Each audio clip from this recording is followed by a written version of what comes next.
Et ce soir, c'est Jean-Yves Lecoq, le maire de Mulsanne. Bonsoir. Bonsoir. Alors avec vous, nous allons parler de l'opération Sapin Solidaire.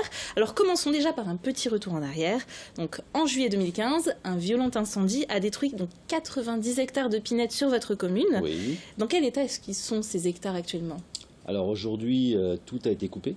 Tous les bois brûlés ont été coupés. Nous avons réussi à fédérer l'ensemble des propriétaires. Ça n'a pas été chose facile parce qu'il y avait 70 propriétaires. Donc regrouper tout le monde a été un petit peu compliqué, mais avec l'aide du CNPF, nous avons réussi cette opération. Il était urgent de couper tous ces arbres brûlés, car nous avions un risque sanitaire dans la zone. Alors vous avez fait une première tentative pour reboiser un peu tout ça, avec la fondation Alcoa Grant. Qu'est-ce que c'était cette tentative? Tout à fait. Donc c'est une entreprise privée, un industriel, qui donc cotise à des fonds en vue d'opérations sur l'écologie. Et donc nous les avions approchés et potentiellement nous pouvions avoir une subvention de 15 000 $, mais il fallait que ce soit versé à une association. Donc nous avons essayé de fédérer les propriétaires pour qu'ils s'associent et qu'ils créent cette association. Malheureusement, nous n'avons pas pu réussir cette opération et donc nous n'avons pas pu avoir la subvention. Alors donc vous êtes tourné à la fin de l'année vers la population avec l'opération Sapin Solidaire. Alors en quoi est-ce que ça consiste ? Alors c'est une idée toute simple qui nous est venue en réunion avec les adjoints, où à cette période de Noël, effectivement, donc tout le monde achète un sapin. Et l'idée est venue plutôt que d'acheter un sapin coupé, eh bien d'acheter un sapin avec racines et donc de le replanter ensuite dans les zones qui ont été sinistrées.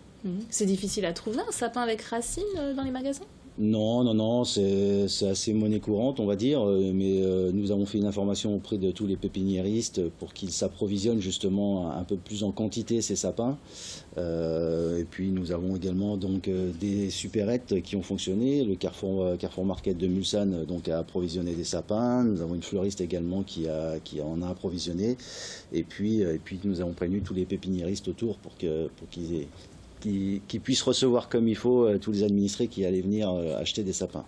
Alors donc les gens ont réveillonné normalement avec leurs sapins. Maintenant, c'est le moment où vous récupérez ces sapins. Tout à fait. Alors, donc la plantation, donc nous allons la faire samedi 14 à partir de 9 h et donc nous avons commencé à récolter quelques sapins. Nous en avons d'ailleurs déjà commencé à planter car nous allons certainement en avoir plus de 200. Donc la journée risque d'être assez longue. Donc nous avons commencé un petit peu en avance pour pouvoir arriver à tenir le planning. Oui, 200, vous vous attendiez à ce que ça marche aussi bien? Non, ça va être une très belle opération, je pense, avec donc des enfants certainement qui vont venir avec les parents pour replanter leur sapin. Donc c'est tout un symbole et qui après donnera une autre saveur aux promenades dans la forêt. C'est une initiative unique, j'ai jamais entendu... Oui, alors qui malheureusement fait suite à un événement dramatique, mais oui, j'ai pas connaissance d'une autre opération telle que celle-là.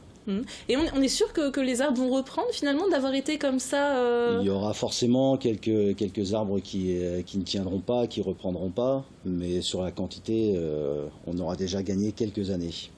Comment est-ce que vous expliquez ce succès finalement? Est-ce que quelque part ça fait plaisir aux gens de se dire voilà, je contribue à la renaissance d'une forêt? Finalement ça va être ça. Oui, tout à fait. Mais aujourd'hui, vous savez, quand vous allez vous promener sur les lieux, c'est impressionnant. Hein. Nous sommes sur un paysage lunaire, il n'y a plus d'arbres, c'est encore tout plein de cendres, on va dire. Alors on voit quelques pousses qui commencent à sortir du sol, mais vraiment on a hâte de retrouver notre beau paysage qui fait le cadre atypique de Mulsanne.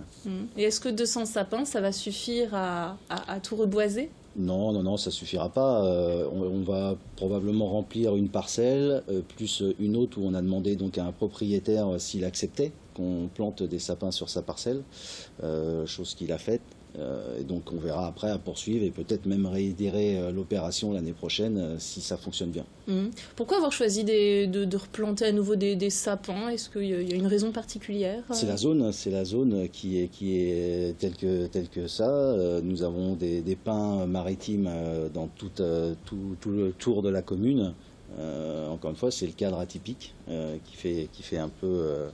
le bien vivre à Mulsanne, où on est dans un cadre à la ville, mais aussi en mode rural, où vous pouvez vous promener partout au gré des chemins qui sont faits et auxquels nous tenons particulièrement. Alors comment est-ce qu'on fait pour venir planter son sapin samedi? Quel rendez-vous, à quelle heure? Alors donc nous allons flécher le lieu dans la commune et donc le rendez-vous, nous serons sur place à partir de 9 h. Et on attend nombreux petits et grands pour venir planter avec nous les différents sapins. Voilà, de nombreuses personnes et de nombreux sapins. Merci beaucoup Jean-Yves Lecoq d'être venu. Et une visite du ministre de l'Agriculture, Stéphane Le Foll. Voilà. Et bien le message est lancé. Merci beaucoup d'être venu. Merci à vous.